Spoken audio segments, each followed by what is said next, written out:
Намаа төслийн загвар төслүүд хариуцсан зөвлөх шүтээсийн барилгын эрчим хүчийн хэмнэлтийн төвийн захирал.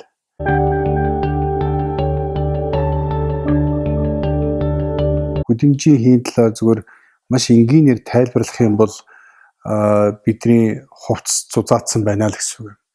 Хүн их халуунд зузаан хувцастай явахаар халуун уцтай хөлөрдөг ч гэдэг юм уу. Тэгэхээр дэлхийн хувьд энэ хувцас, гадуур хувцас гэдэг зүйл маань хөдөлмжийн хийгээс гэж нэрлэгдэж байгаа энэ хийнүүдээс бүрдсэн ийм агаар мандлын үе давхарга байдаг. Тэгэхээр тэр үе давхарга маань зузаарах тусам дэлхийн газрын гадаргаас ойж байгаа дулааны цацрагыг буцааж ойлгоод үндсэндээ гадаргуу орчмын агаар мандлын температурыг өсгөдөг ийм нөлөөлөл юм. За энэ ч үүднээс дэлхийн дулаар л гэж хэмжүүлээд эргээд энэ Монгол улсын хувьд хамгийн хүчтэй нөлөөж ийнэ гэж үздэг л дээ. Бид нар нэг дэлхийн дундаж дулаарлаас 3 дахин эрчимтэйгээр дулаарлаж байна. За яг нэг талаасаа дулаарах сайн юм шиг мөртлөө эргээд энэ маань бидэрт яг нэг талаасаа цөлжилт гэдэг юм маань итгэж байгаа хэлбэр, оймод гэдэг маань хомсдож байгаа асуудал, нөгөөдөө байгалийн гамшигт үзэгдлүүдийн давтамж далайц нэмэгдэж байгаа. Тэгэхээр маш олон талын өргөн цар хүрээтэй хор нөлөө үзүүлж яадаг зүйл юм.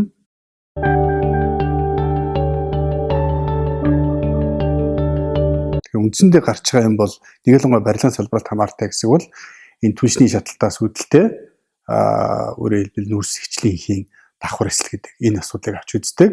Барилга бол нийт үйлдвэрлэж байгаа дэлхийн дунджаар бол нийт үйлдвэрлэж байгаа эрчим хүчний хэрэглээний 40% дангаар хэрэглэдэг.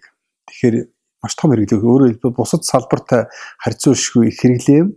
Тэр хэмжээгээр бууруулах боломж нь бас их байдаг.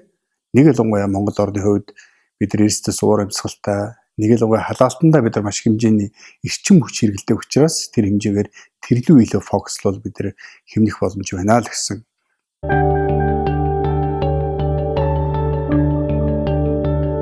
Бас Монгол улс Парисын гэрээнд үүрэг хүлээсэн нэг томоохон индикатор буюу шалгуур үзүүлэлт нь барилгын салбараас ялгарч байгаа хөдөлмжийн хэв бууруулах буюу барилгын дулаан алдагдлыг одоо 2020 онд 20%, 2030 онд 30-40% бууруулна гэсэн ийм амлалт авч үүрэг хүлээсэн.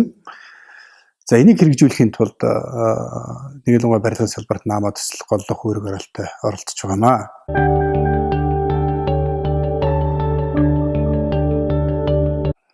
За намаа төслийн хүрээд нэг 5 демо буюу загвар төсөл хэрэгжиж байгаа.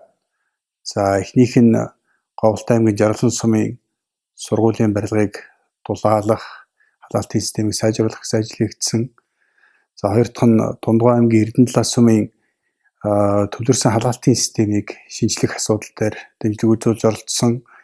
За гурав дахьт нь барилгын хөгжлийн төвийн харьяа лабораторийн барилгын шинжилгээ асуудал байж байгаа. За дөрөв төсөл маань эрчим хүчний зохицуулах хорооны шинээр баригдаж байгаа өргөтгөлийн барилга дээр нарны зан систем төлөвлөсөн. За тав дахь нь шинжлэх ухааны технологийн сургуулийн барилга архитектурын сургуулийн лабораторийн барилга дээр шинээр баригдаж байгаа барилга дээр нэмэлт сайжруулалт буюу шинжилгэүүдийг хийсэн байж байгаа. За энэ нь бол халаалтын системийн автоматжуулалтыг сайжруулах, агаар сахилтын системд хэмнэлттэй техник технологиг ашиглах гэсэн энэ чиглэл рүү одоо илүү төлхөө анхаарч чадсан ийм 5 төсөл байгаа.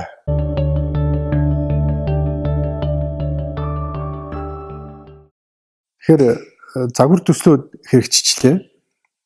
Мэдээж үр дүн ямар байв гэдэг асуудал. Тэгэхээр үр дүн бол нэгдүгээр зүгээр ямар хэмжээний эрчим хүч хэмнэж вэ гэдэг нэг асуудал. За ер нь дунджаар бол нэг 30 орчим хувийн хэмнэлт ер нь аль технологиудаар нь шийдлүүдээр нь гарч байгаа. Өөрөөр хэлбэл жилийн хэрэгцээд эрчим хүчнийхээ 30%-ийг нь хэмнээд байна гэсэн үг.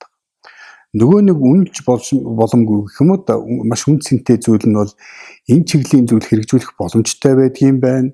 Ийм үр дүн гардыг байна гэдэг ойлголтыг салбарынханд одоо ямарваа нэг хэмжээгээр хүрч чадж байгаа учраас энэ төслийн одоо гол нэг үр дүн энэ гэж харж байгаа.